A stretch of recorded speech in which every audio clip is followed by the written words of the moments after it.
Everybody, good morning. Good morning. Councillors, welcome Councillor Sainsbury online for the moment. Matamata-Piako. And our members of public here for the public forum and staff. Just like to begin with apologies. We had an apology from Sue Whiting, and we have James that will be with us for a little while, and he's got to get back to clean up something to the lights around 9:30. Are there any other apologies? I haven't heard from Kevin. It's online. Kevin Kevin, online. there he is. Hi, Kevin. Good morning. We've got Kevin joining us online as well. You're muted. You're muted. You're muted, Kevin. Sorry, we've got a guy coming to fix our roof this morning, so I thought I'd better stick around. Cool. Alrighty. So can I have a moment, please? Apologies to be accepted. Thank you, Gary, and seconded Caleb. All those in favour, please say aye. Aye. It's carried. Now we have a couple of late agenda items that just went in time for the agenda was sent out. You will have seen those already. That's our risk and assurance committee report from the 13th of June and our update for fees and charges. Can I do move that? Yes, can I have a mover, please, to accept that? Thank you, Caleb.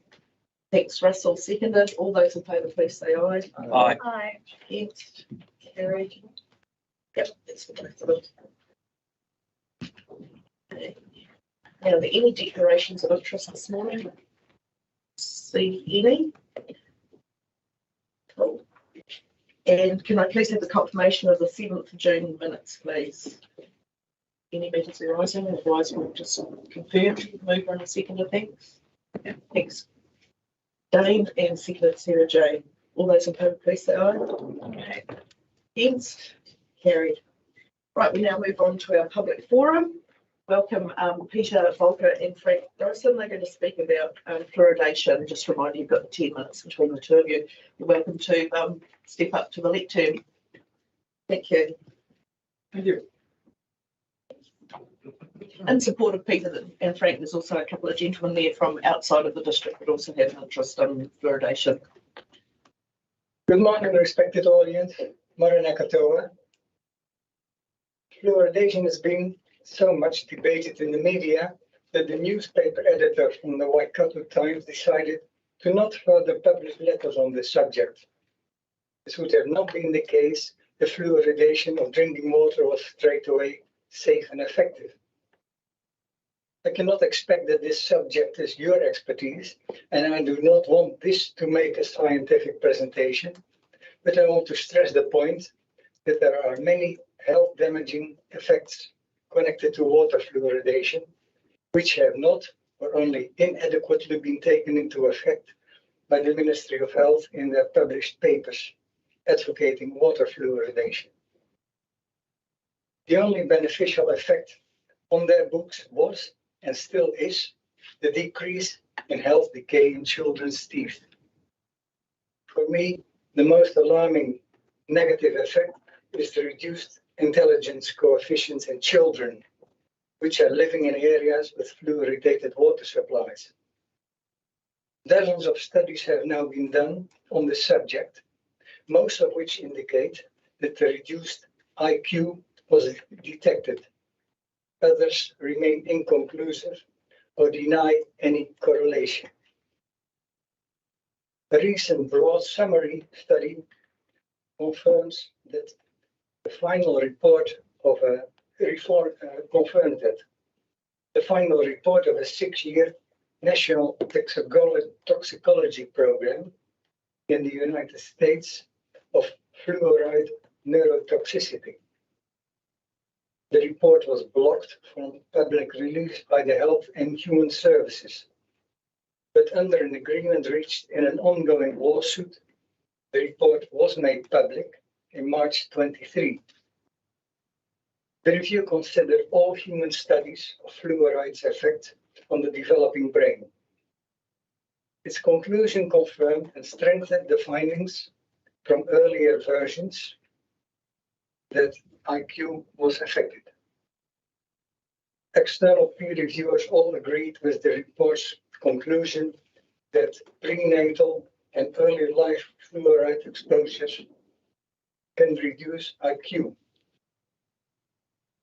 Other negative effects and risks are interference with hormonal pathways, interference with availability of iodine, which is needed for healthy thyroid glands, various risks, especially of young children and unborn babies, with potential long-term harm, exacerbation of rheumatoid arthritis, higher brittleness of the bones in older people, and effects that come from its character as a neurotoxin.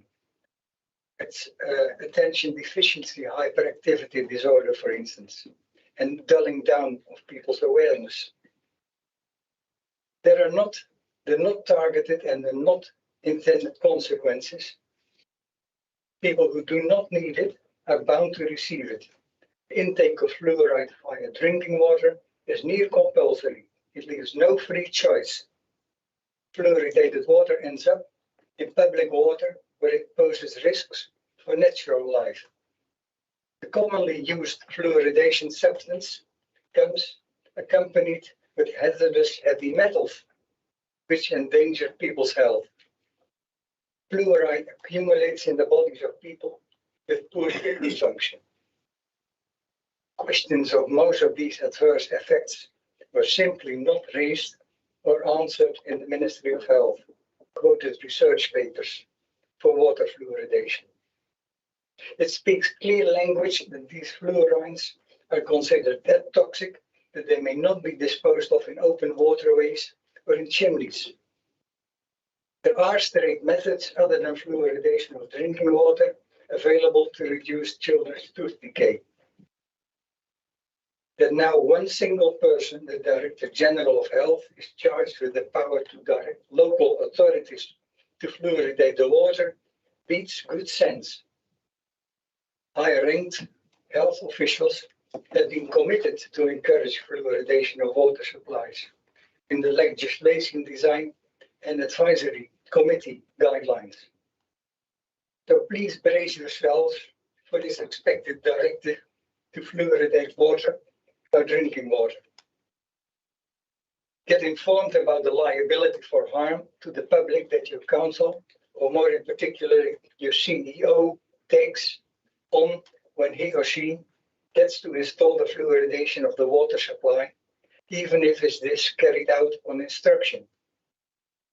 Propose an open discussion within the local government association, and we are willing to assist with further info.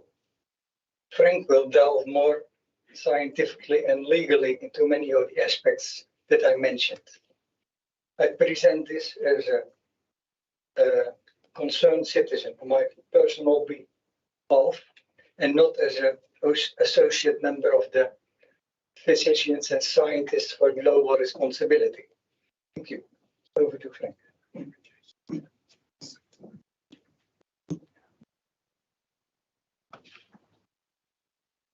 Please, Frank, could you take the dictator, Yep. please?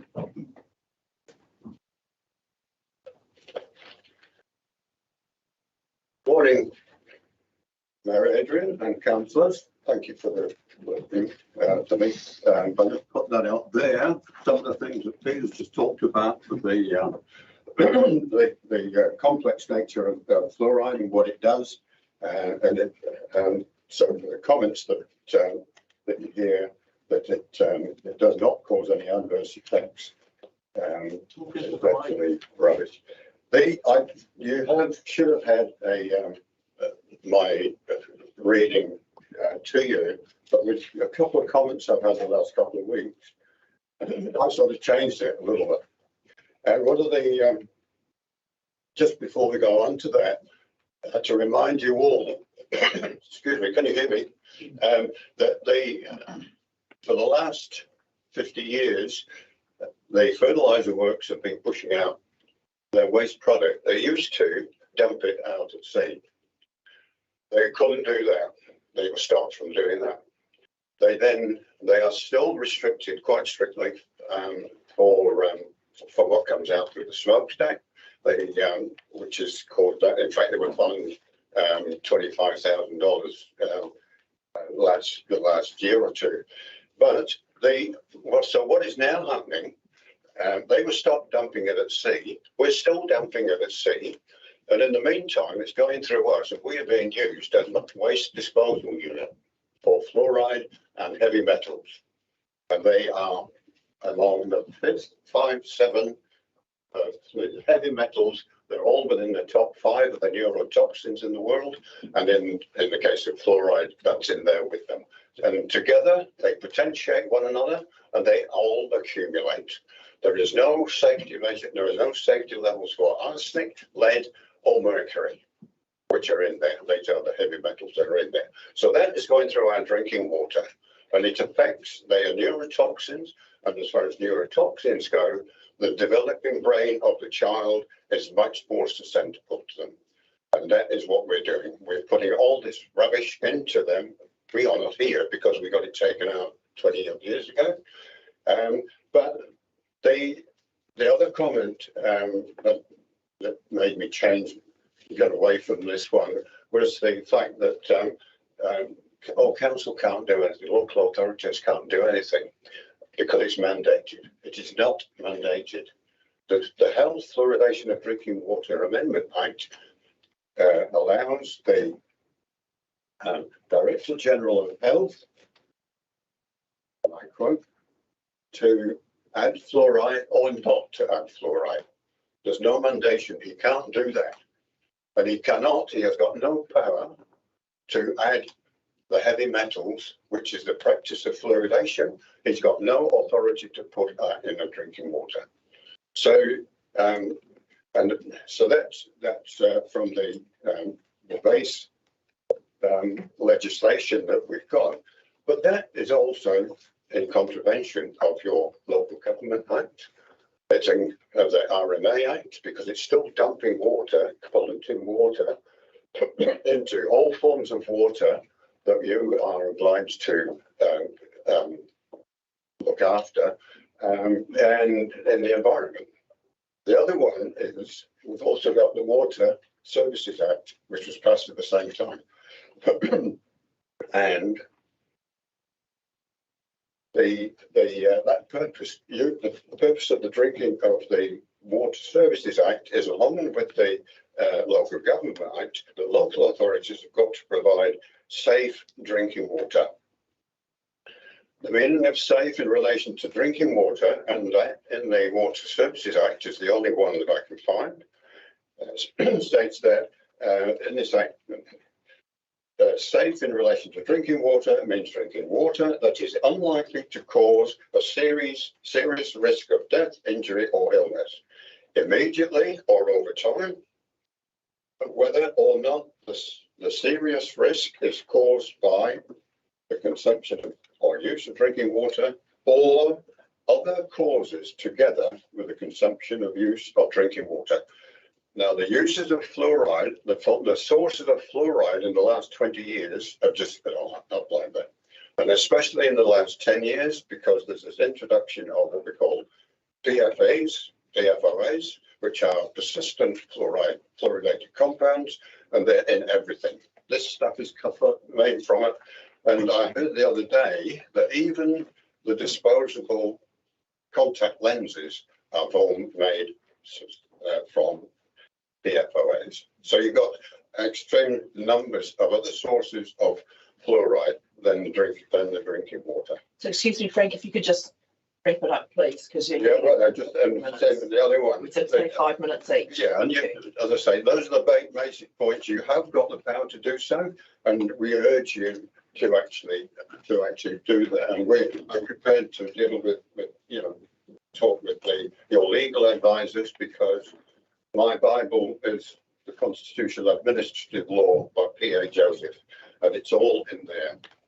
Thank you very much. Thank you, Frank. Thank you for wrapping that up. Shall I leave that there for you all to peruse? Yeah. Just to exactly how complicated it is and where are the sources of the fluoride, how it works. No, thank you. Thank you for coming in and presenting that to us.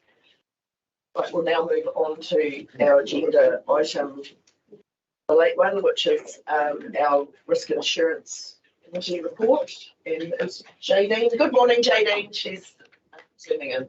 Atamati and Adrian, elected members in the MPDC team. I'll take my chair summary as read, but I'll make a few comments about the Risk and Assurance Committee meeting that was held on 13th of June.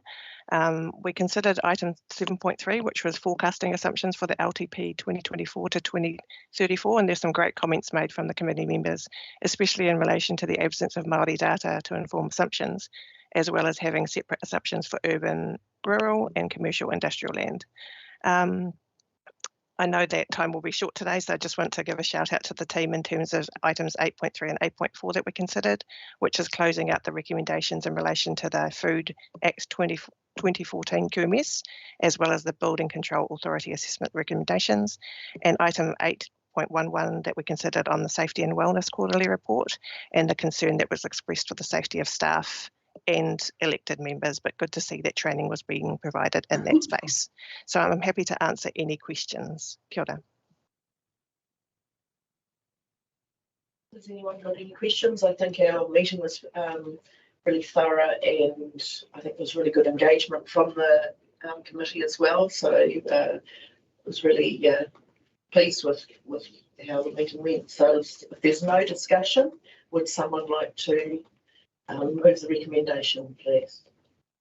So moved. Gary? Oh, yeah, Gary, and seconded James. Sorry, guys, online. No, but yeah, all those in favour, please say aye. Aye. Anyone against? Carried. Thank you, Jadine. Have a great day. Easy report to do. Kia Thank ora. you. Ka kite, bye. Bye. Okay, now item, our other late agenda item was the update of fees and charges of 2023 and 2024. No, thank you.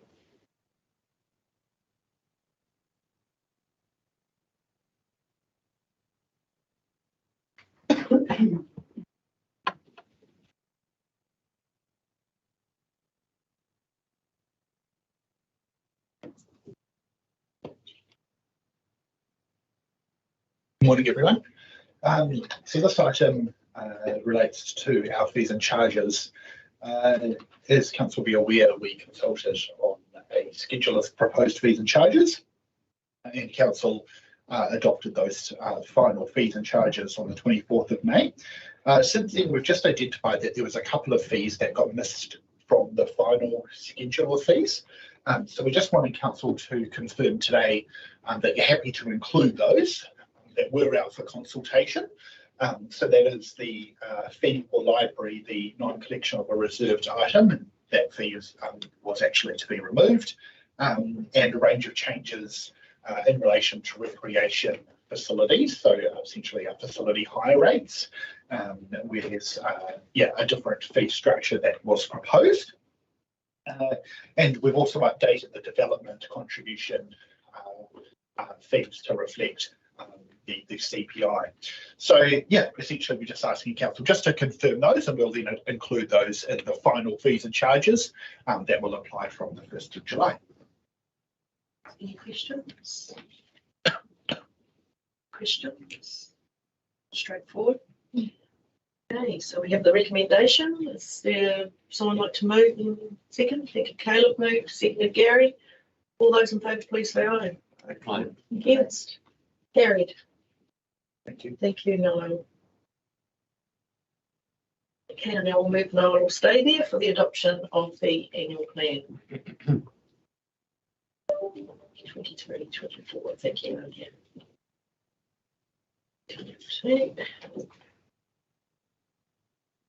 Thank you again. So I'll just provide a brief overview, and then I'll ask Claudia to comment specifically on the financial elements. So we're really pleased today to present the annual plan for adoption, and this will apply for the financial year starting the 1st of July and carrying us through to 30 June 2024. As Council will be aware, we undertook a public consultation process around this, and you held a hearing on the 7th of June, and there were some decisions made from that process to set the rates at 13.79%. And that has been incorporated within the annual plan document. You'll see within the document itself, it outlines some of that background and the projects that we are looking to do for this financial year, and where those projects have been deferred. So essentially this will set the rating and budget for the coming year. And yeah, I think that's potentially all I can add at this stage, but I'll hand over to Lania to give you an overview of the financials. Good morning, everyone. You'll recall in this budget we are budgeting a deficit of 2.8 million, which is caused by the fully funding our depreciation largely. The legislation requires that you specifically resolve that we are setting an unbalanced budget, so that's part of the recommendation today. The other thing that was discussed, I think, but not in great detail, was about the COVID-19 reserve. The reserve has still got a fund of approximately $1.2 million. The fund originally came from the Community Purposes Reserve. So my question today for you was, is the fund still required? And if not, we'd recommend that it's put back to the Community Purposes Reserve. And then that needs to be reflected in our final annual plan document as well. It's not in my question. Kevin, I'm happy to move that we don't really need it anymore. So is there any discussion of the annual plan? I think we've been through it. I think We've been through the process. Go for it. I think we had discussed it informally. Yeah, we've been through the hearing process. We we listened. And It was just to formalise it. it's just to formalise the process. So Kevin, so you're happy to move 1 through to 5. Kevin, that's one bulk. Yeah. Recommendation, and Bruce, you're happy to second that. All those in favour, please say aye. Aye. Anyone again? Carry. Madam Chair, we're just discussing, would it be appropriate that just in relation to number 4, we just make the adoption of the annual plan just subject to that amendment to reflect That's reflected in the in the document. document? Okay, so that's just a little technicality Yeah, around the just a wording. That's right. So if we say we adopt the annual plan to come into effect on 1 July, subject to amendment to reflect that transfer reserve in number 4. Will that need to be moved and seconded again? Yeah, we probably, because we have Right, and Kevin's thumbs up to that, Bruce. Yes, that covers us. so we're covering that amendment? Yeah. Okay. That's all good. Yeah. Thank you. And then we'll move on to the setting of the rates. Lania. Yes, so following on from that, we've set out the rates. We've checked these and double checked these to make sure we've got the numbers right. And we also set out in this report the dates for when rates are due and the penalties can be applied. Any questions on those? Any questions, Philip? No question. I'm just happy to move the entire recommendation. Okay. Nothing from It was online. good to see that the rate search formula on the online is now using the new formula, and it's making a big difference. Oh, thank you for that. We have to second that motion, Kevin, recommendation.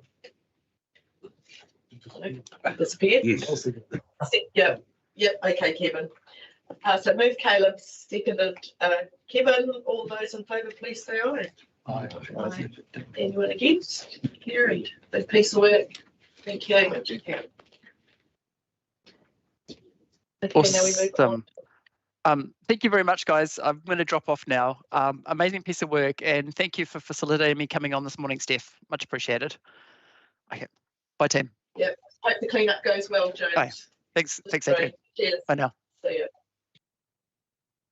Anyway, okay, Sandra, we've got our remits. Did you want to come up to speak to them, please? Lovely. So this is our remits, not too many. We can have quite a few remits go to our local government conference and AGM, but we have 11. 26th of July. Yeah, so just for an update, the conference is in Christchurch at the end of July. That's the one. Thanks, Sandra. Good morning, everybody. So for those of you who aren't aware, each year when we come to our local government New Zealand conference, councils have the opportunity to put forward things that they'd like to consider basically as part of that work program. So what we do each year is we present these for you, but we also give a bit of a staff idea of some stats if we have them, and staff recommendations, whether this would assist them with their work. So what you'll see there is your staff recommendations under all 11 of them.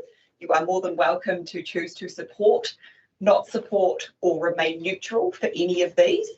Would you like me to go through them in a brief summary, or would you like me to take them as read? Everyone's taken as read, so if we just go through each one and whether you agree with it and agree with the staff commentary around those remits. Thank you. So number one, allocation of risk and liability in the building sector. So staff are fully supportive of this. Council to date has had quite relatively low numbers, but that doesn't mean that we won't in the future. So it basically limits our risk in terms of being a council. So council staff are in support of it. So everyone support that one? Support that one. Anyone against it? No? Cool. Rates rebates, this one basically is saying that we'd like to have some better processes where we can obtain information from external sources, which is a little bit of a given. So staff are very supportive of this. It takes up quite a lot of customer services time seeking this extra information. Happy with that one? Roading transport maintenance funding. So council supports the actions proposed to lobby the government to increase funding for the state highways and local road maintenance and our renewals budget. I think that's a big tick on that one. Yeah. I'm sure it'll get government support. Local election accessibility. So this one is about for your general elections. They have what they call an access fund to help people that are disabled able to make things like candidate briefings and those sorts of things. So they have a special fund. So it doesn't give them any kind of extra funding. It helps them to be able to attend things that other potential elected members can attend. So there's discussion of wanting to make that available for local government elections. Open to that? Yep. Yeah. Ability to have co-chairs at formal meetings. So we obviously currently have co-chairs for our Oharoa Airdrome Committee, which is mandated under the Ngāti Hāwā Settlement Act. Staff believe that this does work well for this committee. So what they're suggesting is not making it mandatory or anything like that to have co-chairs. What it's doing is clarifying whether you can or can't, because it's quite unclear at the moment. So our committee operates under a separate legislation and you can't for other committees. So it's just providing that clarity at this stage. Yeah. It's more for regional councils. Parking infringement penalties. So we currently don't have an infringement regime. However, it is a matter that council has obviously been talking about, as you'll be well aware. Staff are supporting of enabling each council to be able to fully recover the actual costs for this one.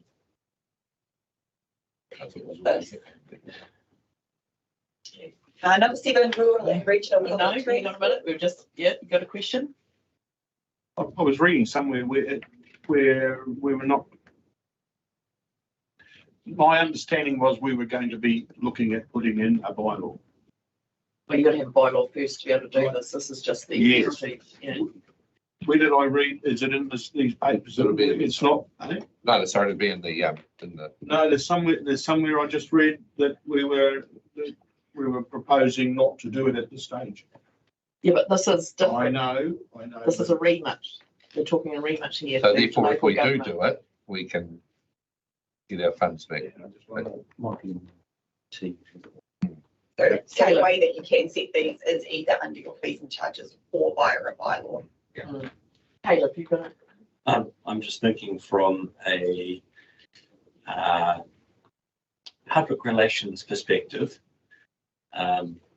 We still need to earn back some favour with the residents of our district. And I don't think it's wise to put the remit like this forward at this point. I think maybe once we've ingratiated ourselves a bit further with our residents. We don't have any. We can't do parking infringements anyway. We don't have the bylaw to do that. So So your discussion is worthy if we then sit around and say, hey, we're going to do bylaw. So what the particular remit is enabling councils to recover full and actual costs should they go through with putting it into fees and charges or a bylaw. I'm definitely for that. I mean, whether we do it or not is a different thing, but we have that many things on council that just become a liability now. We want to have the option going forward to be able to recover costs if we're going to do it. Whether we do that or not, that's a different story, but yes, Having the ability if we do it, we want the ability to recover costs. So I would be in favour of it. Yeah. So is there a general consensus, show of hands in favour? Thank you. Caleb, Yes. still, yeah. Yep, okay. Number 7, rural and regional public transport. So support the action for government and opposition parties to commit to increasing investment in public transport for their rural and regional communities. This is the only remit that I do not support, and I've already made my points about the way that Waikato Regional Council was handling our transport pretty clear. So that's what I'll say on that one. Okay. I don't think we should be supporting this remit. Just per Sarah Jane's comments, but also every time I see a bus drive past my other workplace, there's 2 people, the driver and 1 passenger, and it's nowhere near anywhere near being worthwhile having. And I think people want to get somewhere, they'll find their own way. I can't support this on conscience. Any other comment? Kevin's got to say. Kevin? I disagree with that completely. Yes, you see one bus going past one stop. There are lots of other stops between Matamata and Hamilton, and I've spoken to the drivers, and there are quite a few that take up the opportunity between Matamata and Hamilton, particularly in Waharoa. I'm just been to a meeting yesterday, which is an accessibility action group meeting, which is looking at all the different ways that we can support those that can't get around any other way. There's some really positive things happening with it. And it's not just Matamata-Piako, community people on board, as well as Waikato Regional. And it's going to be very shortly, I don't think I'm talking out of turn, there's going to be a shift from local government taking over to a central government taking it over, and everyone in the district having the same opportunities rather than it just being confined to those whose district council have agreed to go along with it. So I think it's something we do need to look at, because not everybody has the ability to get from one place to another without using public transport. Sure. Madam Mayor, just from a health perspective, the issue of getting to appointments in our key centres is a major issue. And we heard that through the locality presentation that was done a couple of weeks ago. And so the ability for right across the board to get to those appointments in centres is critical for us. So I'd like to think. Absolutely. Not everything has to be profitable. Look at the swimming pools. Yeah, well, I guess that was my point. I'm just trying. Maybe you can clarify this for me. I didn't read it, but you know, based on, I guess, a little bit against what Kevin's just said.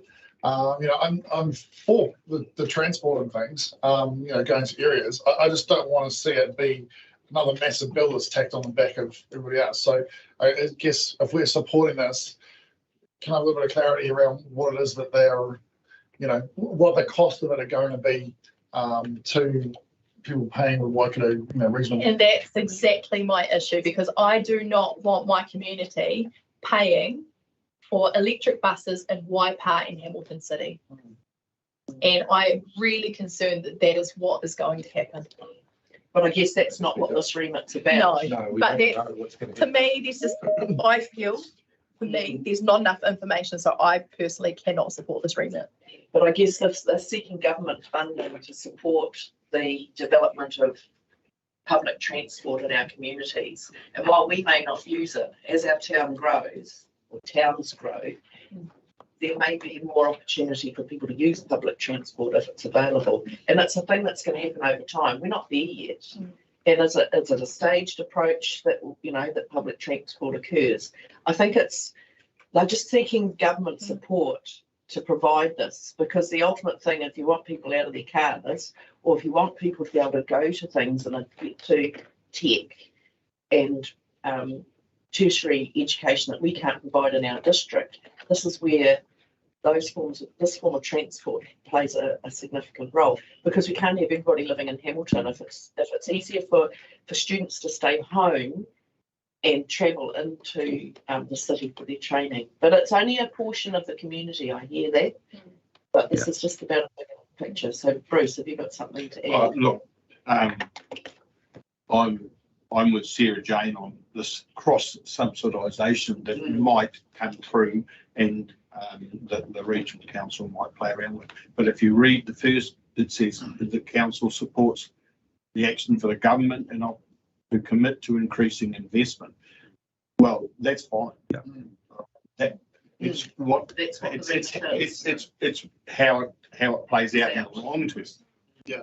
So I would support it reading that. Yes. Yeah. We're taking too, you know, got reading too much into it to down the track, because we know what we're seeing. Yeah, I mean, that sounds really good. And if that's what it is, then great. My concern is that it just becomes an open slather to just try and force electric buses on everybody. Yeah. Which, you know, a massive expensive over just doing the job of something we've got existing. But. And I guess as myself as the representative on the Regional Transport Committee, that's where our voice gets heard. And my comment to that is that it's a staged approach for our community, and I've asked the question about how it's targeted payment. Kevin, you've got a comment? Yeah, I was just going to say I agree with what Sarah and Dana are saying about cross subsidisation, but remember it's conversely the opposite as well. They're cross subsidising us as well. If ours wasn't as well utilised as what the Waipa or Hamilton ones were, they are literally cross subsidising us for a service that's not being utilised the same. So it'll be interesting to see how it plays out. But with central government support behind it and them increasing investment, I'm happy for that to be a positive. Okay, so a show of hands supporting this remit. Yep, the majority. We can, if you would like to have that, we do support the remit, but I can add a note afterwards to try and capture that discussion. Yeah, like that would be great. Yeah, I think that would be useful. Okay, number 8. Number 8, so establishing a resolution service. So this remit suggests complaints regarding elected members be assessed by an independent body. So they are currently assessed by council themselves. So staff can see that there would be a benefit here. But if this does proceed, there'd be a lot of work that needed to be done in terms of standardisation of codes of conduct, clarity around what the public can and can't access, and the consequences and the corrective actions would need consideration. It's quite a bit bigger than just the simplistic. Yeah. So we keen for that? I really like this. I think it's needed, to be honest. I really like this. This is just going to give us such a good look with everyone. We're prepared to say we're humble enough to go, we don't really get this right, so let's have someone. This is a really good idea. I smiled when I read this, so this is great. I fully support it. Yeah, there's the independence and transparency of it, rather than dealing with things in-house. So is everyone in support of that? Even though there's going to be obviously some cost and complexity towards it, it's the price you pay for democracy probably as part of that. Yeah. Okay. Wonderful. Number 9, earthquake-prone buildings. So this one is probably the one that council staff have said that we potentially wouldn't be in support of, but it's completely up to elected members. So we acknowledge the difficult situation that a number of building owners are in with regard to these buildings. We acknowledge some of these buildings may never be repaired and could have the potential to become an eyesore in our town. Staff, however, feel that allowing more time for these building owners, given the amount of time that we've already had, is not actually going to resolve the issue in the long term, but this is completely an elected member's decision. Just our reply. So It's a tough one. I mean, this one, when I read through it, it sounds like it's more the heritage buildings that you don't want to knock down, but they're hard to make them, pay their way. I mean, I can't kind of really think of any in our area that this would be a big deal for. So yeah, I kind of think like this. maybe not something that doesn't apply to us, but down Napier Way and things like that, I can see why they might want to do it. Oh, we had quite a few buildings that fell under that. Yeah, so Yeah, council did set priority thoroughfares being largely the main centres of town because they've obviously got the largest risk of pedestrian injury. So those ones, I believe, halved the amount of time just on that priority stretch. Just for clarification, this is not council-owned buildings. This is buildings, and we've got quite a few in our district that are sitting, and you do risk having derelict buildings in your main street.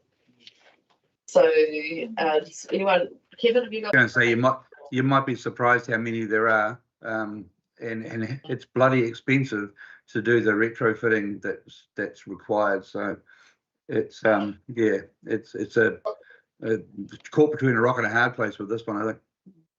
Yeah, but what I'm saying though is that those older buildings that are sitting around, they're not likely to ever be repaired to a point where it wouldn't be probably more cost effective to just knock them down, start again.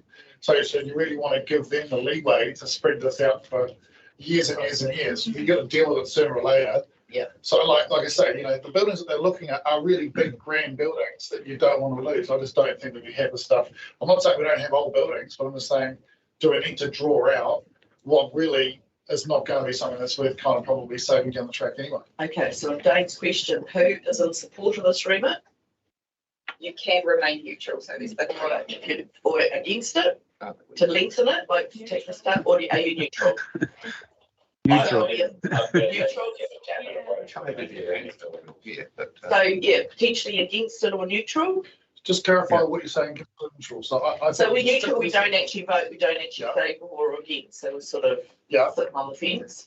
Against it is that we are not willing to support it, that it be dragged out. That it be lengthened. And that's basically what's intimated. So do we want to vote, Russell? Let's get clarification. So if we lengthened it, would it give the church up here, which is a grand old building, give them longer to rectify and come up to speed? That's a good point. What's the plan for, sorry, Russ, in terms of the church, I mean, fundraising. Yeah, but I mean, we've been speaking about this since I've been in council in terms of, because obviously it came about after the 2011 Christchurch earthquake. So I don't know. I mean, I suppose if they've got plans in place and they're as opposed to just leaving it alone and hoping it will sort itself out one day. I don't know. I just said it a couple of separate things, but I guess my point is that there's been a long time already that they know that they've got to be getting their house in order, as it were. And I appreciate the complexity of it, and I appreciate they don't have an open checkbook, as it were. But And we've had a few earthquakes in the region recently. Do you really want to lengthen the amount of time that people are potentially using these buildings that are not deemed to be safe in earthquake? Because the case of the church, it was actually closed, so they're not actually using it. So just to clarify, the remit in front of me here, it doesn't explicitly state that they're going to, extend the time available to the building's owners. It just talks about investigation and, to help councils with the timeframes, et cetera, et cetera. So I don't know what will come out of that. It doesn't say we're going to extend the time to these people. So you want to go neutral? We haven't got a strong view that we're against it, for it, or are we neutral? Because if we haven't got a strong view, we're probably sitting in the middle ground. Yeah, because when you look at Tairāwhiti and Hawke's Bay and what they're facing at the moment, there's obviously a lot going on down there. If you think of things on a grander scale.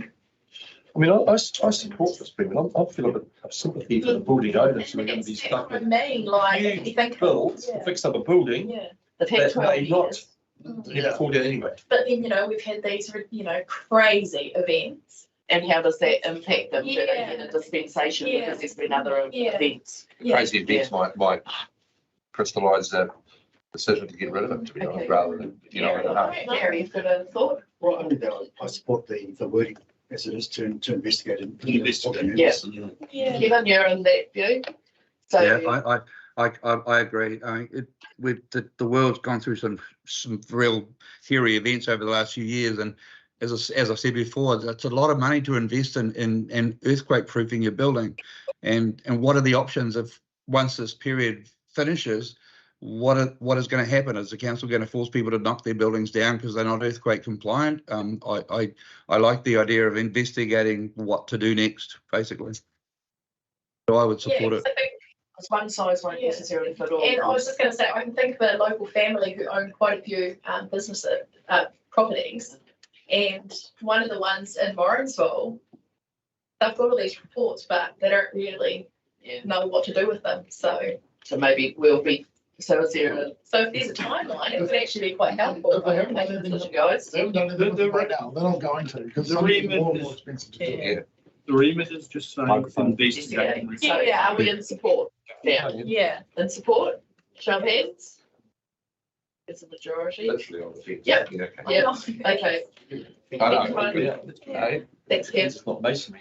G number 10, KiwiSaver contributions for elected members. So currently general members of parliament are able to have KiwiSaver. So this is putting forward a proposal advocating for changes to allow KiwiSaver to be taken from elected members' remuneration and for employer contributions to be allocated. So this is equitable for members of public and contributes to local governance being an attractive role for people. Staff would just note that should this progress, it would obviously need to be factored into budgets. Does this also change us from withholding tax to salary earners? I would suspect. I suppose. That's going to be my question. No. Okay. Yeah. Yeah. You currently, I think your current definition of self-employment. So given that, are we a bit more neutral to it because well, we're contractors. we're treated differently from central government politicians. Yeah. So are we for, against, or neutral? Neutral? Neutral? Yeah. Neutral? Yeah. Going in the middle of that one? Yeah. Cool. And last one, number 11, I feel like I might already know this answer, but yes, I think you do. Reporting and audit requirements are very, very important for transparency and accountability. The work required by staff to complete these audits are increasing. So we've got the values there for you so that you have the most recent values, noting we don't have the most recent annual report one in, which they have said has increased substantially.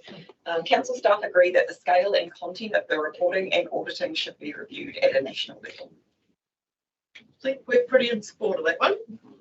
Yes, unanimous. Cool. Yeah. Thank you. Give the hits I'm giving. Okay. Thank you very much. And so obviously we need to have someone move that recommendation, and then number 2 that the presiding council delegate at the AGM, which yes, will be me. Vote at the conference. So can I have a mover, please? Thanks, Caleb. Second, Gary. All those in favour, please say aye. Aye. Against? Carried. Okay, next item. We're just a Before you jump on to the next item, Yep, sure, Russell. we have got proposed by it and supported by it. When do we get notified of these remits? So where do they come? Do those people that are proposing the remits go out to those councils, or do we? Those councils are the ones that have proposed it, and they at zone meetings they talk. Sometimes they talk about it, and it just gets put through and to councils to whether they support it or not. So at the zone meetings, we never supported. We don't vote. You don't vote for them there. It's it's got here like every one of them's got supported by. So yes, they have sought support from other councils. Yeah. Okay. So we haven't supported any of these. No, the roading one, I think, the New Plymouth. New Plymouth we probably did, but yeah. Was it New Plymouth? It always comes forward as a. So how do councils indicate their support for these remits? Yeah. We vote at the conference. At the conference we vote, but well, anybody can put a remit up. If they can move on a seconder. Anybody conference, I see here, number 11 supported by New Plymouth District Council. How do they indicate their support for that remit before conference? They would have been asked to. They would have been asked. Asked directly by the. Okay. Saying, hey, do you think this one's going to fly? Yeah. It just okay. So item 7.4. the cemetery earthquake damage at Te Aroha.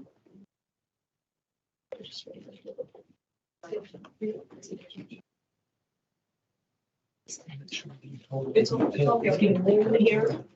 That's not too bad. Who's going to sit there? You're sitting in front of Kevin. I'll swing around. They'll be all right. Hello, Kevin. Oh, Kevin, but Kevin can see us. It's not like, yeah. Easy. Oh, because it's name. Yeah, it's names there. Yeah. Yeah. So while we get set up, so good morning, Mayor and councillors. We're going to be talking about the Te Aroha cemetery damage. We're going to take the report as read, but we're just going to do a really quick summary. So the entire situation is summarized and put in your brains, and then we're going to come up with a solution. What's coming up? Easy solution. I will also have to say, even though it's technically a park and reserve, the only strategic aspect of it is saying we have to do something about the damaged headstones. Thank you. But we do have Todd and Cherie who are going to give us a bit more of an insight in terms of an operational customer services point of view, which I think is really important when we come to making this decision. Yes. It's coming. There's legs. It's going to go back. There we go. So a quick summary of events. On the 4th of January and the 3rd of Feb, we had a couple of earthquakes. On the 3rd of Feb, some damaged headstones were reported. Honestly, pretty self-explanatory. 10th of Feb, we assessed the historic section of the Te Aroha Cemetery. 49 of these headstones were seen to be of high risk. 23rd of Feb, staff assessed these headstones and then taped them off. And then the Te Aroha Museum offered to help find family. 7th of March, we sent comms out to public. 23rd, we reached out to Waikato Stonecraft and asked them to do an on-site assessment. April 2023, we asked Waikato Stonecraft to provide some options. 22nd May, we received said options, and now here we are trying to see how we can move forward. Coming. Yes. Thank you. So these are the options. This must be familiar based on the report. We have 3 options. Option 1, lay down on top of existing grade. Option 2, refix with adhesive. And option 3, do nothing. Just to show, I guess, the impact or the actual damage.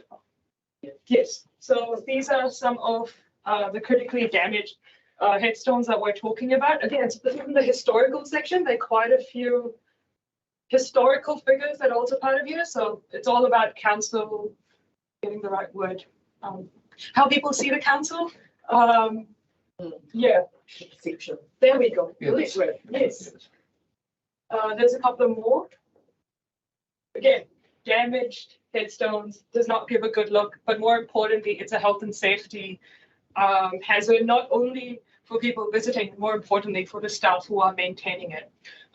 So again, we are here to ask you about funding. Far back. There we go. So these are the options that we have. Hi, Kevin. What are the long-term success of refixing with adhesive? Is that something that will just fix it for 20 years, 30 years, or? Till the next earthquake. That's a Todd and Cherie question. When we talk to Waikato Stonecraft, so just to give you a bit of a background on why we use them, so they do this sort of work for, or have done this sort of work for Hamilton City in the past, and have also been involved with the, got people with the Christchurch earthquakes, and also he helps, with the standard for monumental masons and things. So that's why we've used this company. The refix with adhesive says with something like an earthquake, it's the moving. So the adhesive is made to, if we have future ones, is made to kind of move with that. You'll understand with those historic ones, a lot of the product that they used back then was, not really like it was now. Now what they do at common practices, if they put the doweling up in between those high ones and they use it. So this is sort of like I guess the most cost effective. He didn't give us a time frame. Sorry, that was your question. Didn't give us a sort of a time frame, but said that this would be his recommendation based on that. The other recommendation, which we didn't include in the report, which was just to give some information back to families that we contacted, was about $1,000, and that was to do it like it is now with the dowling and $1,000 per headstone. Per headstone. I think refixing with adhesive would be my first option. I think it's I mean, that's your final resting place, and in a place where people go to visit their rallies. So I think I'd rather have them standing up and fixed with adhesive than laid down on top of the grave. I think, yeah. Russell. Yeah, I support that as well, Kev. But the question I have is recently this week I was reading in the news about Remembrance Army having to remove 100,000 poppies from graves, headstones that they had put on without getting approval from the owners. So I did notice you had sent out communication to some of the families. The ones that you haven't had response from, what's our legal standing on doing either repairing or laying down? So according to the Burials and Cremations Act, we are legally obliged to repair this purely on a health and safety standpoint. To an asset management perspective, the headstones aren't really our asset. It's up to the responsibility of the family members, like you rightly said. But again, it's the historical part of the cemetery. So there are quite a few people who might have moved out of the district and may not want to actually do something. So I really can't comment. We have tried our level best to try to reach out to those families, but right now our main priority is in terms of health and safety. You, Jane. Or James. Oh, yeah, no. Okay, yeah, no, I just want to do my support as well as a kid, which was probably an unusual thing as a kid, and I'm still probably unusual as an adult. You go somewhere and you walk through the cemetery, and it's just, it is the history of the area, and you see the names, and I remember a few years ago taking my son up to the old cemetery in Morrisville. We found some ancestors we didn't know that were actually buried up there, and a lot of names that still resonate around the district today. And it's always been a fascinating glimpse of our history. And I think as the governing body, I think we owe it to our ancestors, and we owe it to the founding people of our district. It's Tierra this time. It could easily be Matamata, it could easily be Morrisville later, and so I 100% agree with fixing it properly, doing option 2. If there are still some families around, I think the mentioned 6 families. Well, if they want to do it on steroids, well, that's up to them. But for me, I'm not comfortable with laying down on top of the existing grave. And I mean, if you're looking at the cost, the cost is actually quite similar. And I'm absolutely not in favour of doing nothing. I think we need to be aware of our heritage, and we need to preserve our heritage. And for me, this is a no-brainer. I think we go ahead and we do option 2. Sarah Jane. Yeah, I mean, I've got quite a few family members in that cemetery, and it's always, I remember as a kid, it was always back then beautifully maintained. So I definitely think, like what everyone else has said, to refix them is the respectful option. And Sarah Jane. Caleb. And repairing these well, we leave them for the future generations, especially if perhaps one of us in here might be buried, and then we wouldn't want our gravestone being on top of our burial plot. So fix it well, do it right, do it once. I guess just to the other side of the argument for a second, and I don't disagree that it's not a nice thing to do.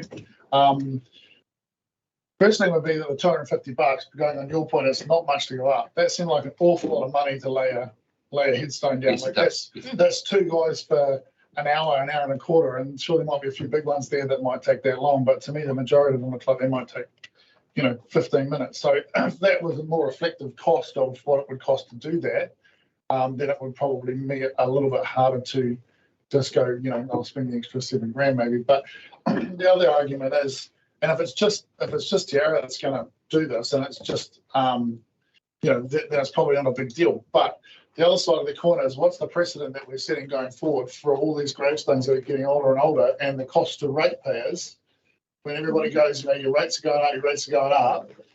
And we are now going to basically say, oh, well, if no one's looking after your gravestone, we'll do it. We'll pick up the tab from now until forever. So, it's an expensive thing going forward. If this is the end of it, great. But it very well may not be. I think that $250 is probably twice as expensive as it should be. And we're talking about gravestones, and I get where you're coming from, and I'm not disagreeing with it. But these are gravestones that the people that are the relatives of these gravestones are not even coming back to council to comment on whether they want them repaired or replaced. And we're going to be dealing with this. Whatever we do now is what we're going to be dealing with going forward everywhere. Yep. Dave? Yep. Yes. So I'd just like you to go back to the photos. Majority of the historical cemeteries in the historical section of the cemetery are basically like this. So majority of them are this size, and Todd can add more to that. Your point, Dave, I totally agree that we don't want to set a precedent, but this is event related. So I think we've got something out there because it's related to an earthquake. We're doing it for this reason. Those headstones, as you probably appreciate, are made out of heavy material. It's probably close to 500 kg, if not more. It requires a vehicle to get in there and special lifting gear. It's not just a person lifting up, putting it down. So access is also proving to be difficult. This one example, we're going to have to use a frame to get it there. They've got that equipment. That's what they based their quote on. If we were to say going forward, we're going to repair these because they are earthquake damaged or for a specific reason that doesn't open us up to just having to take care of all headstones in the future, then I would have a lot less of an issue with that than just blanket approach going, oh, we're going to fix these because they're broken. I think so. The subtle difference is the event, and we're making safe. Now, you can make safe in two different ways. You can lay them down or you can repair them. But the rationale is making safe, not repairing per se. Yeah.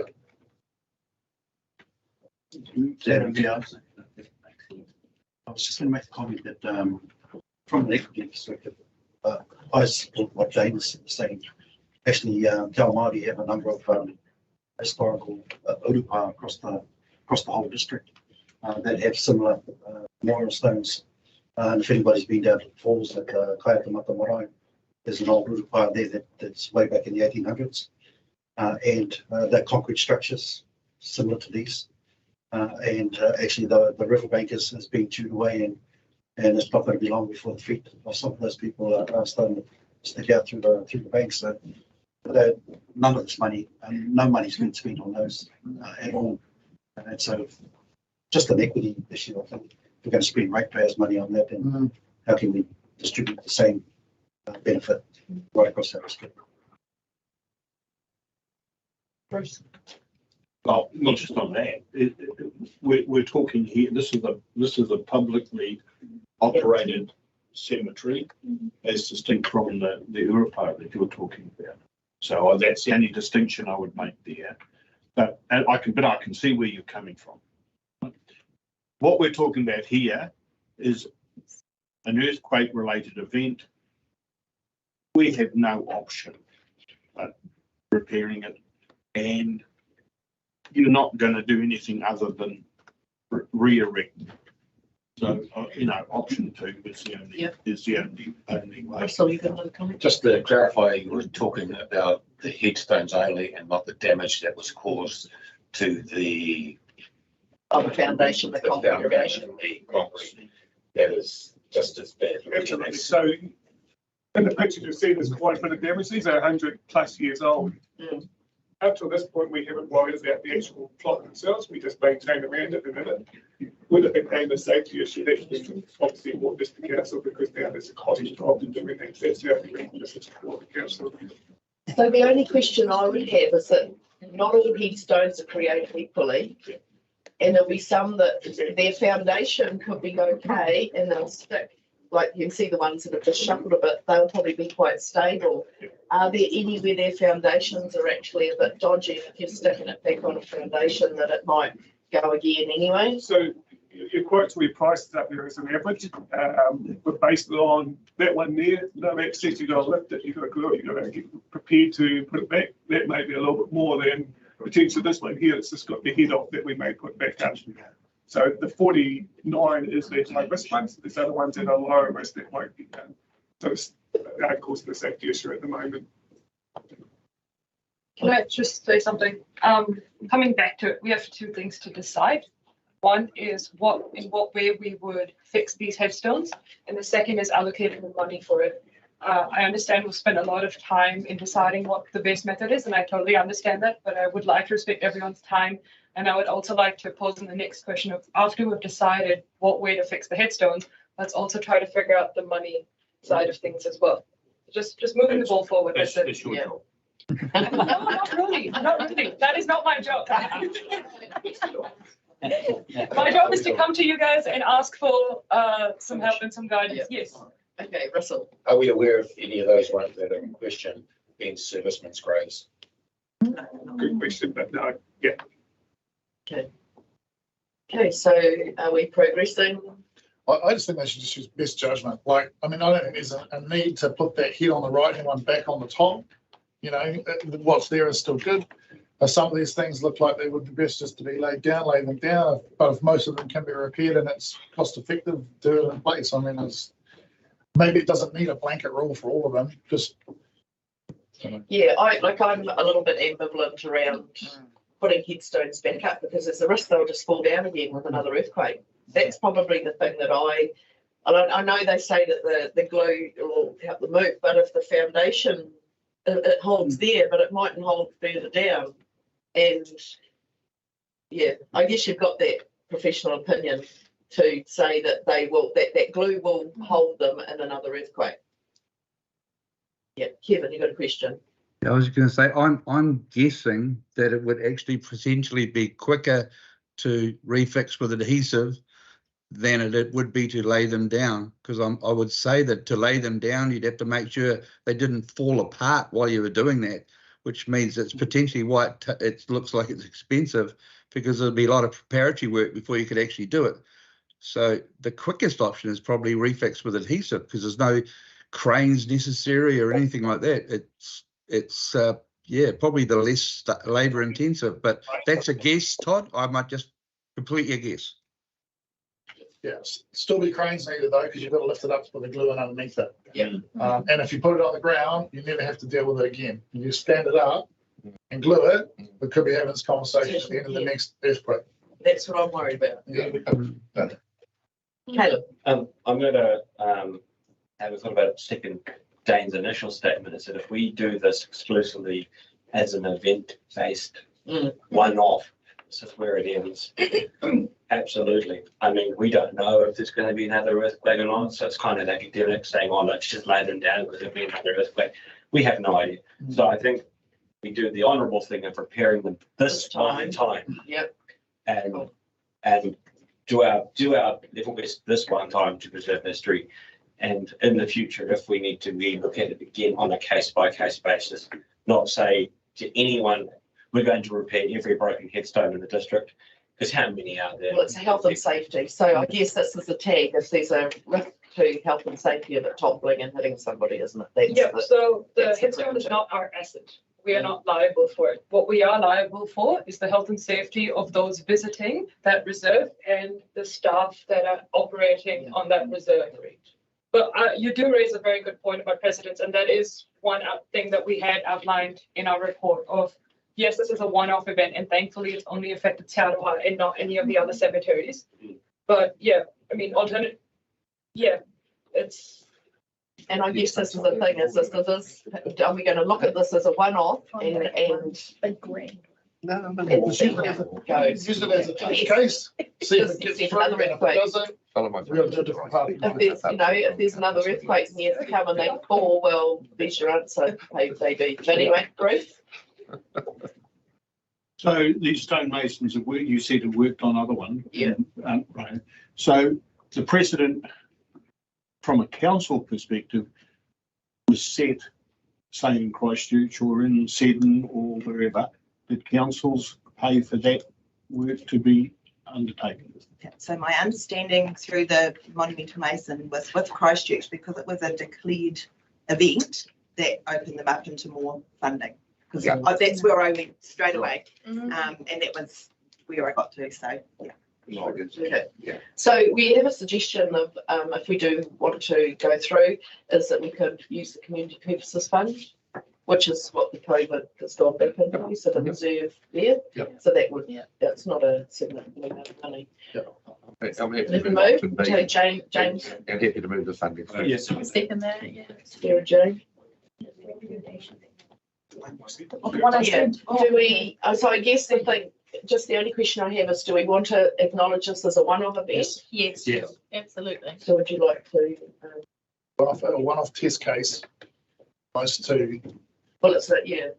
to see whether it will withstand the next little shake that we may or may not have. So just so that I get it right, we are going to go with option 2 that we suggested, which is refix with the details. It's going to be a one-off event, and the source of this is going to be the community purposes fund. Easy. Thank you. Okay, so move James T and seconded Sarah Jane. All those in favour, please say aye. Aye. Anyone against? Carried. Thank you. Alrighty. We'll break for morning tea. We're gonna know we've got. Oh yeah, long service.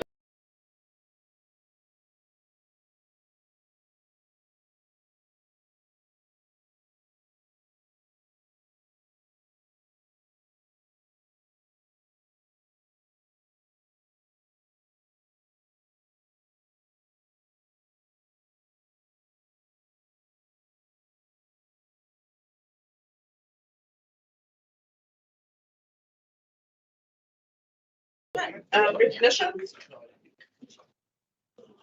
Hey, Don. Right, so Quiet, please. you need to come up here, I think. Yeah, should go up there. Yes. Come up. You want anybody to come up with you? Got the whole team here. So I would welcome. I would welcome team or your friends and colleagues from the rear there. Given that the number of them in the process of increasing the world's population, and we welcome them.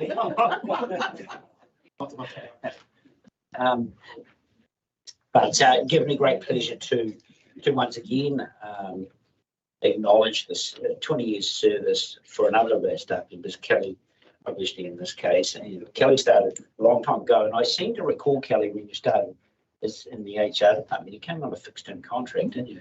Yep, to cover Debbie Darby. That's right. Oh, was it really? Yeah. Oh, that's right, because Debbie left us quite a few times and came back. She always came back. So that 6-month contract or 12-month maternity contract obviously extended into 20 years, which is a long time. And in that time, you've been an HR assistant, you've been a communications manager, you've been an HR manager and a comms manager all at the same time. And then you've been an HR manager, you lost a bit, and now you've gained a bit by becoming people safety and wellness. And then you've got health and safety as one of your responsibilities. But Kelly's one of those staff members who don't necessarily strike a high profile, but I once commented to her not that long ago that she keeps herself hidden under a bushel. She didn't know what I meant, but Kelly doesn't operate in, if you like, in a grand or demonstrative manner. She's not on the front page, but she is one of those people in the organisation that is highly skilled, highly professional, contributes in a way that in so many ways that you can, if you are not careful, take it for granted. Hopefully we don't take it for granted. Kelly, I think, is well liked by her staff, indeed probably loved would be one of the words, but she doesn't let them away with too much. I know that too. She sets very high standards by her own example, by her own leadership, and has done many initiatives, or introduced many initiatives, should I say, into the organisation. And we are far better for that in the time that Kelly has been here. So it is with great pleasure that you do acknowledge 20 years of faithful service. I hope we see a bit longer out of you, Kelly. It's nice that Kelly obviously lives locally. She's committed to Te Ara. She's a Te Ara person, born and bred. And it's really neat to be able to have those sorts of people on our staff working for our community. So well done, Kelly, on your 20 years. And look forward to we got longer. Yeah.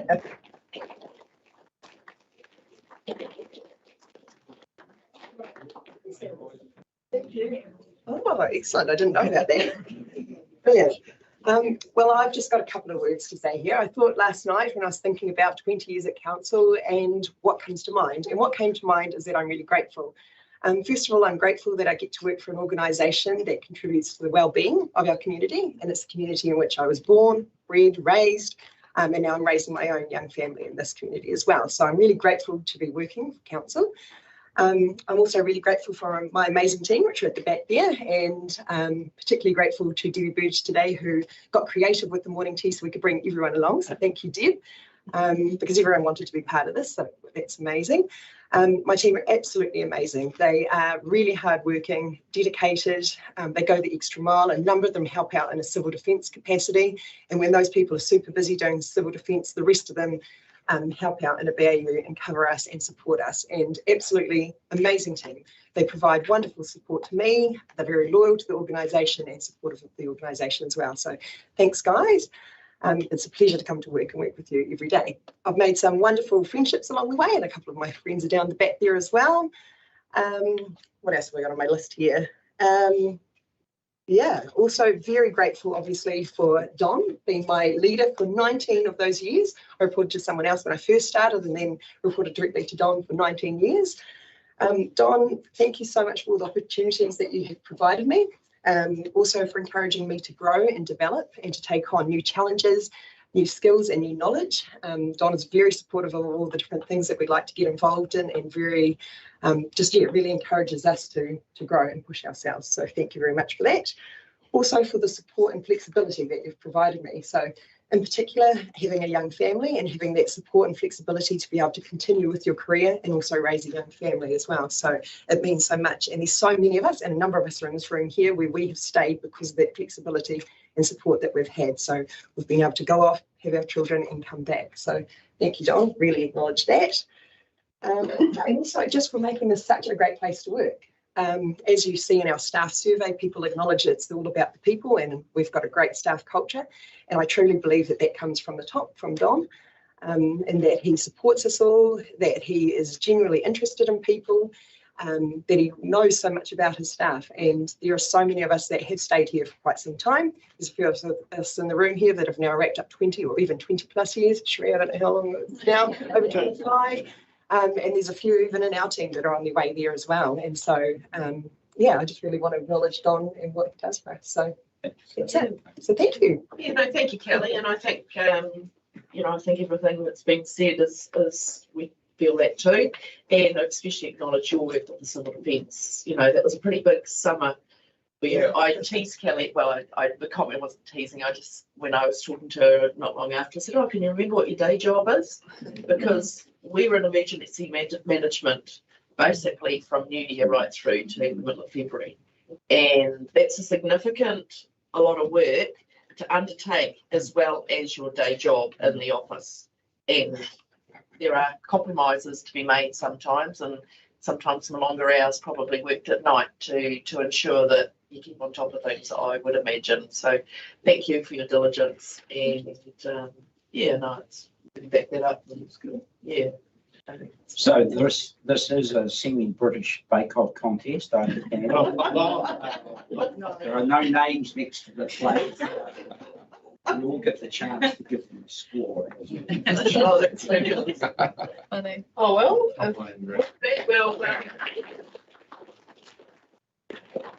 And so we have to think the formality of the information be received. So Caleb will move it and Jane will second it. All those in favour, please say aye. Aye.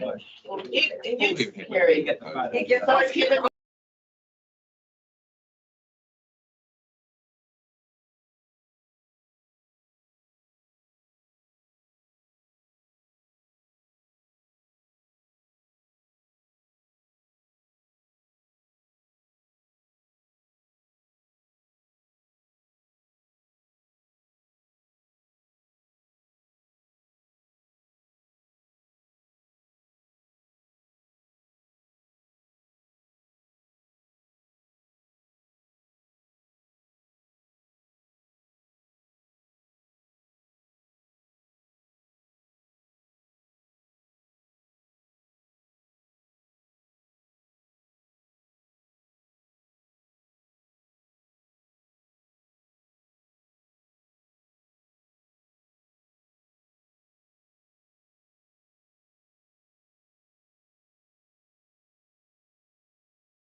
Excuse me. Okay, welcome back, everybody. We will now move on to item 7.5, which is the retract replaced an earlier approved road name for the Avenue Road Business Park in Warrensall. Thanks, Barry. I see you're online. Good morning. Good morning. Can everybody hear me okay? Yes. Yep. Good. Yes, Good to hear. Okay. Kia ora. Thank you, everybody. Okay, so today's a bit unusual in that we were retracting and replacing a road name that we basically approved not very long ago. So we've got a couple of options. Had the matter occurred earlier, we could have put in place stipulate, which was an alternative under the when the road naming was put through initially. The applicant has gone back to Mana Whenua and come up with a new name, Kotahitanga. So that's been elevated to the preferred name now. I suppose the only thing I'd add is that under the current 2019 policy, Mana Whenua's role is to provide cultural advice in relation to the location, the cultural significance of the location, not to provide road names per se, and that appears to be happening quite a bit. So I just wanted to let you know that ultimately the decision is up to council. So that's all I have to add, really. Yes, Sarah Jane. Look, I'm happy to move the preferred name called Tahitanga Place. I mean, that's the preferred name, so I don't see why we choose another one for them. Okay, so it's moved. Sarah Jane, are there any other comments before we seek a seconder? Okay, seconder for that motion. Thanks, Dane. All those in favour, please say aye. Aye. Against? Carry. That's pretty straightforward. Barry, thanks for that clarification. Okay, thank you. Yes. Okay, and now we'll move on to item 7.6. 8 current place.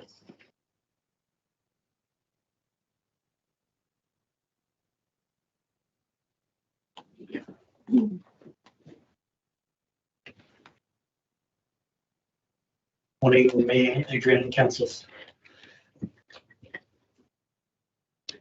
Council will be aware that there is a industrial zone property at 26 Rockford Street, Matamata, which is going through a process under the Public Works Act, and we would expect that property would be sold by council to another party by 1st of August. We still own a property at 8 Curra Place, which is adjacent to 26 Rockford Street, and hopefully the location maps in the report made it very clear which ones they are. When council was looking at 26 Rockford Street and looking at options for the disposal of that property, it set a number of objectives which are not just financially related. There was a view that whatever we did with the disposal of 26 Rockford Street also achieved a good development outcome for the town. And so prior to going through the Public Works process, we did some concept plans, and the main issues we crystallised that we needed to try and safeguard and facilitate were some protection of easements that we have, like stormwater, water and sewer, which is normal with the property, but also a view that we should try and secure good connectivity in the development of that lot, potential development of that lot for the future for Matamata. And as a part of that conversation, 8 Curra Place, which is the property that we still retain, southern tip of 26 Rockford Street, right next to the State Highway, it was a consideration. It was a consideration that that lot and its funny shape, which is influenced by what the designation was. Sorry, that land was held for a bypass designation. And so the shape of that designation meant that we ended up with this funny shaped lot at the bottom our view had been, when we were looking at the disposal of 26 Rockford Street, that 8 Curragh Place might play a role in the future to facilitate good connectivity or a better planning outcome. Now, it would be our professional view as staff that whenever we go to dispose of council property, it is typically our view that process should be done by way of competitive public process. So you're not second guessing what its worth is. Or, the real worth of that property is what somebody is presumably prepared to pay for it. There has been in the past at least one exception where we haven't gone down that process, and the connection has been, and I make reference to a property in Morrinsville that council identified that we would sell to a single party because of the transaction would be in the best interest or the wider benefits of the Morrinsville community. And the question I pose in this report to you is there sufficient justification in relation to 8 Curragh Place that we look at disposing it in a way that facilitates a good planning outcome and not necessarily just a financial outcome? And we would expect that once we sell 26 Rockford Street, once that process is completed, that that property will then be on sold, and that the new owner of that property will probably come and talk to us about 8 Curragh Place and what our views are in relation to that. So there are some unknowns in this, and there are some knowns. One of the unknowns is what is the true market value of that property.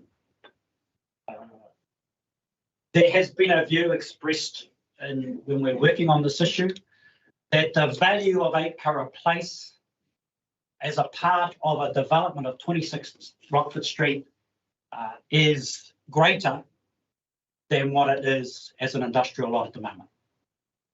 I'm not qualified to answer that question. We could get an opinion on that. So is disposing it as a single lot now, does that return best financial outcome? Not certain on that. What we can be certain, I think, reasonably certain about, is that the development of 26 Rockford Street would have better form if 8 Curragh Place was included in that. It might also result in better connectivity for the future, which is one of the outcomes and objectives we had around 26 Rockford. But if the property is sold, let's say 26 Rockford Street will be sold, it'll be up to that person who owns it to develop it. So we have controls in terms of our regulatory process, but it is still up to them to develop it. So my question I put to you, as I said at the outset, is what is our key objective here? If it is purely financial return, not certain whether selling it as is versus selling it as part of bigger development is the best financial outcome. There's absolutely no question that a market competitive process would, if nothing else, would ensure a very transparent test of the process. And so from a prudence perspective would tick many boxes. If your desire is to achieve the best outcome for the development of Matamata, then I would suggest to you that potentially tying 8 Curragh Place into 26 Rockford Street is a good approach. And in that regard, there are 2 options. So I've actually put 3 options. I've bought sell it as is. Then I've said, well, sell it as to the new owner or developer of 26 Rockford Street with certain conditions to ensure that we achieve the best development outcome. Or 3, a third option, which came to me as I was writing the report, is that we not actually sell the property yet, but we allow the the developer of 26 Rockford Street to include Curra Place as part of its development to get the best form and connection. And that then the decision on the value and disposal could be part of a competitive market process. Option 3 is a little bit more complex. Well, it is more complex because you have to come up with some terms in the agreement about how you split up the cost of that unit, of that lot, if it's formed into different lots. But it was a thought to me that was really occurred to me that, well, actually, we don't have to sell it right now, and we don't necessarily have to hold up any development. We could actually work with the developer to achieve the best development outcome as well. So legally, we know that we don't have to sell it on an open market competitive process. Having said that, there are certain risks, and public perception is one of them, of how council would be, where the council seem to be excluding parties from a transaction. The fact that this report is in public part of the meeting is or part of the process of transparency in terms of this decision. I don't think there's anything else I've got. Adrian, but happy to take questions. Sure. Kevin, have you got a question? Yeah, I was just going to say that it's no one has a crystal ball, but I could pretty much guarantee you that it's not going to be worth less if we wait, and potentially is going to be worth a lot more. It's going to be pretty critical to the development of that subdivision and access to it from Mangawhera Road to be able to get in there. So it's going to be quite important to whoever develops in there. I would say. Obviously easier if you could enter into an agreement with them initially, and less hassle, as long as as you said, it's the best development outcome for the town. That's possibly more important than the financial, I would have thought, if we have some control over what's built there. But yeah, it's not going to be worth less, I can assure you. Thank you, Kevin. Caleb. Good night. Thanks for all of that. Has the land been given a valuation appraisal by someone in the real estate sector? 718. Sorry, they haven't been to evaluate in relation to Curra Place. So it's 2-year-old. The valuation is 2 years old. Yes. If we were to go to a valuer, for example, in relation to this issue, we would say it has the value as it is now. Can you tell us what value it might have as part of another development, as part of the wider development? I don't know. I'm not a valuer. I don't know how hard that would be, but I'd rely on other expertise of mine to come to that answer. Questions? It's possibly more complex than what we kind of looking at in a way, isn't it? In terms of what you've put in front of us. If we were still to defer this and to take this forward, what sort of time frame? I mean, I don't want to. I'm conscious that we want the best price, conscious that we want best outcome for Matamata, and that might not be exactly the same outcome. Conscious that the potential developer of 26 Rockford would be interested, and no doubt has made some discussion into that already. If we wanted more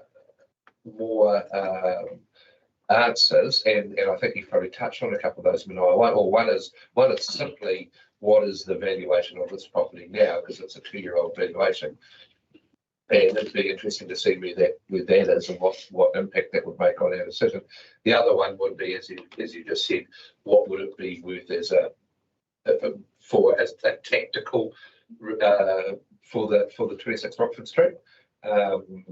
So I think we need those answers before we proceed testily, because I'd be uncomfortable without knowing that proceeding with the recommendations. But but I don't want to hold up stuff unnecessarily and have us in limbo land.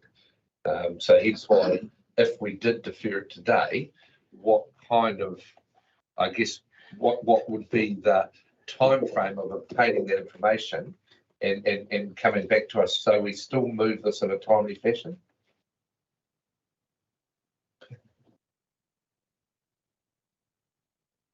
So the main thing that we were wanting to discuss is whether you're willing to consider a disposal other than through a market process, which would normally be our recommendation. So I haven't gone off and got valuations, but I would expect you to instruct me to do that for that information. But also perhaps if to get clarity from council also about what it is you're really wanting to achieve, because as you said before, the best value, best financial outcome versus the best development outcome potentially are the same, but potentially are different. So when we understand more clearly and more specifically that is your major objective, we can then consider what other matters might want to involve. So, for example, we are aware of an industrial property, a rural property that's going through an industrial rezoning process at the moment on the other side of the state highway. We are aware because we've been asked about roundabout locations and potential tying in with this development. So, looking at those issues and trying to, and I guess that links to best outcome for the town, so that nothing happens on the north side of the state highway that compromises or doesn't meet the best outcome in terms of a potential development on the south. So it enables us to work through that. In terms of the potential new owner, well, our settlement date is expected to be 1 August.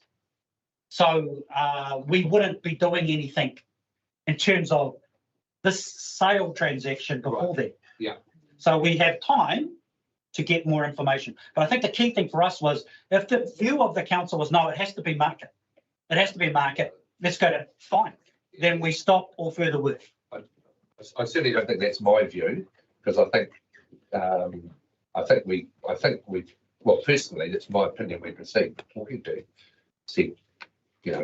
people, because I think that will still drive, we'll still be able to obtain valuations outside of that, and then I think then we can make decisions after that. I would think. I'm still happy to talk to for the Rockford people to talk to us. I don't, I'm not against it.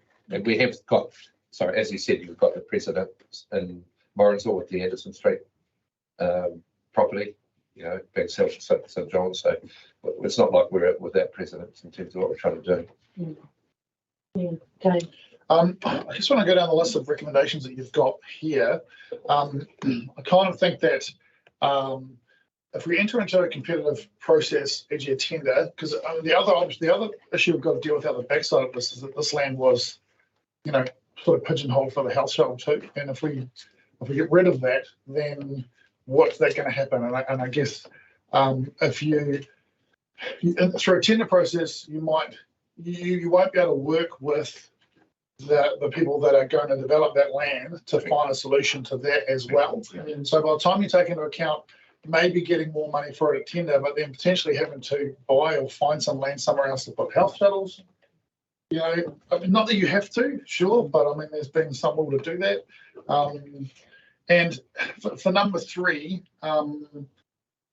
if you were to try and work with them down the track, my concern would be they end up putting a road or roundabout right in the middle of some of that section, and then what's left is it's not all saleable as far as the commercial property goes, and so then you've got to apportion some of the road costing to the subdivision and some to us, and I could see a dozen different ways that could get missed. So for me personally, 2 I think works really well.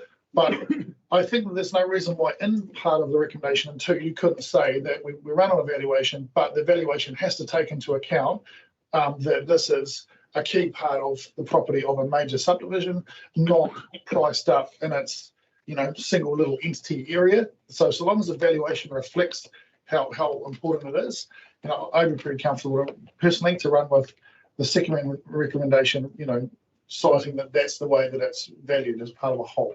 And then hopefully on the back of that, that you can, if you're selling it to them, we can work on some place for putting health shuttles, maybe potentially as part of that arrangement as well. Bruce. With what you put in front of us, I don't think we need to be in a competitive process of tendering, that's really what you, all right?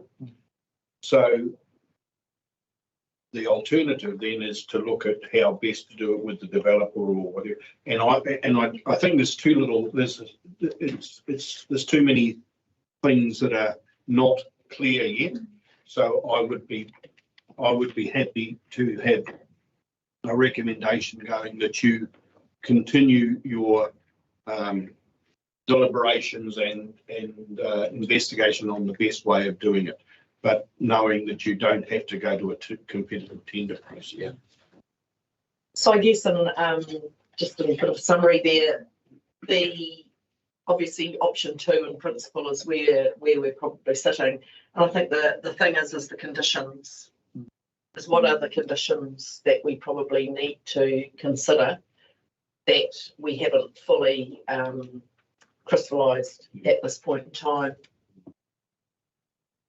So I guess is there a way of getting the feeling here that option 2 is the preferred option, or a way of adding to that some way of deferring, like we can make this decision but instruct council staff to consider the conditions that go with that negotiation. Yeah, to get a professional appraisal done of it as well, by a valuer rather than a real estate agent, I think is the best way to do it. But and let them know that you know the how critical it is to that subdivision long term. I think that's the only option we have to worry about, really. Just its critical value. I mean, it's never going to be not critical. So they can't get out any other way, really. Yeah, and I guess the thing is the shape of because of the curve on the designation, it makes sense. It squares up the lots. Whereas if you leave it as it is in isolation, it's an odd shape, so it doesn't really fit. But again, it's understanding the tactical approach around the infrastructure and that as well. So and what that might mean. Bruce, you got a further comment? Well, so option 2, could we say council preference is to sell? All right. Along those lines, all right, with staff to investigate the issues that are still outstanding. Yeah, perfect. Okay. Yeah, you should move that. I'll move that. There we go. Second, Gary. All those in favour, please say aye. Aye. Anyone against? Carried. Thank you. Okay, we'll now move on to the Chief Executive Officer's report. Yes, I'll take that as written. And Chair, I mean, obviously it's a collection of various notes from staff across the organisation. Hopefully there's no particular surprises in there, and that most of the issues raised in it have been appraised of at some stage in the last few months. Some of the matters I'll be raising with you in Q&A around the review, and I'll go into more detail at that stage with respect to that. Operational budgets, I mean, this has just been no other word for it, but it's been a very difficult year for a whole bunch of reasons, both weather-wise, compliance-wise, staff-wise, cost increase-wise. It's just been really challenging. And I really do, and I don't, hopefully I'm not being overstretching the mark when I say that the council to have made a decision like they did in the annual plan this morning to address those operational challenges is, just to be highly respected. So we have to acknowledge that. So if there are any particular questions arising in Chair, and I would always encourage you, because obviously there's quite bit of detail here and there. I'd always encourage people to make inquiry to the meeting. I'm more than happy to take questions in the meeting. If I can't answer, I'll get the answer for you. If you did ask a question before the meeting, the process would be I'd repeat that question, give the answer accordingly. Let's laugh at the typo in the overview. Oh, is that right? I don't. No, I know. It was the old story of probably the word should be consultation and not consolation. Oh, yeah. Oh, no, I'm not sure if I agree. Do you think if we read Consolation is fine. Yeah, no, because the review is quite significant. Obviously, you're making progress in that space around the restructure. Yes, and I'll fully appreciate that. And obviously the budgets have been challenged this year. Next to weather events. Couple of things in there. I'll just say that we have got the tenders for the Morrisville Ground footpath, and I think, from what I've been told, they are in budget, and that both stages that we've priced for are able to be done. So that's good news. That'll be that tender shouldn't be far away from being it. And just a sign of the times, by the way, we had 13 bidders for that job. Wow, that's a change. It is when you think that we put Avenue Road out not that long ago and couldn't get anyone to price it. So things are changing. Does that mean we do it new as well? Because what was it? Did we get the funding for that? Yeah. On the other side of the rec ground, there is a path that we will go to upgrade. On the other side, that's included in that bid as well. Okay. Right.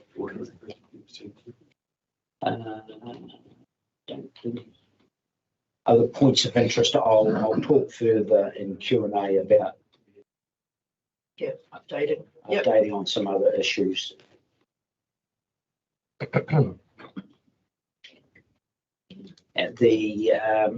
So far the annual the auditors are back on site for this year's annual report.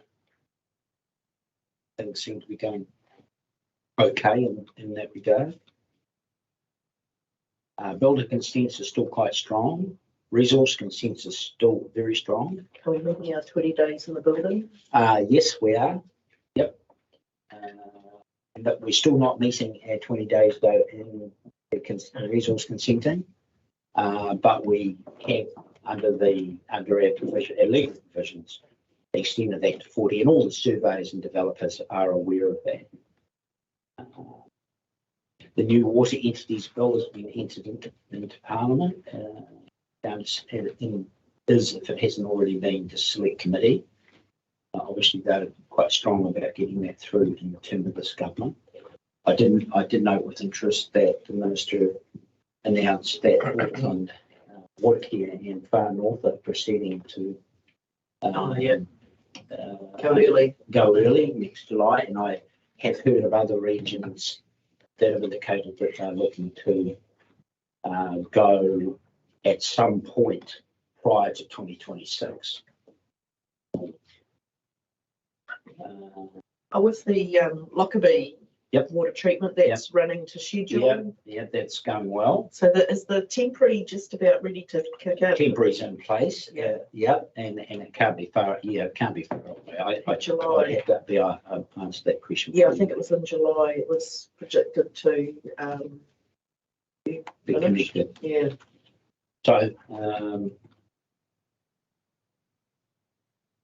just thinking through this. There's pictures of that on site, with the container. So that's all going to budget, obviously, at this point in time. Yeah, we're going to agree budget. Yeah, it's been what you would call it's approaching a design build approach as we work with the contractor through that process. Good. All right. Any questions for Tom? Everyone's clear now. Our report. It was good to see that we got some funding from Whakakotari for some of the repair work with the weather events. Because I was worried that our budgets were going to be severely impacted. So having that bit extra funding from the government has helped offset that. It's good.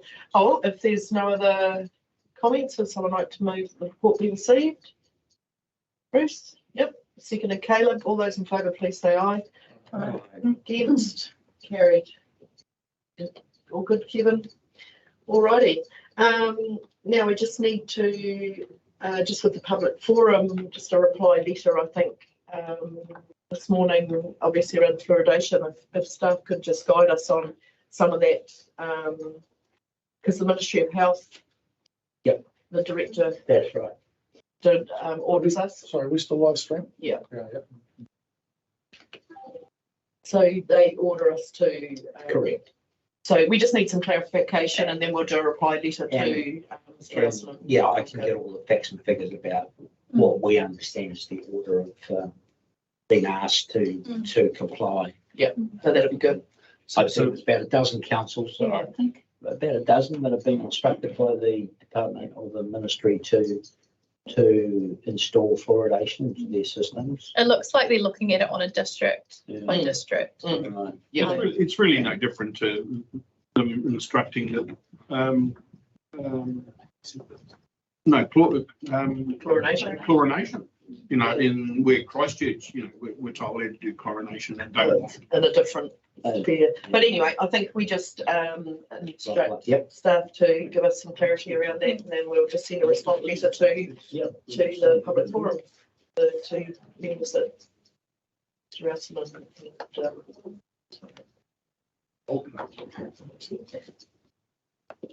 okay, so with that, I'll close the meeting. Thank you.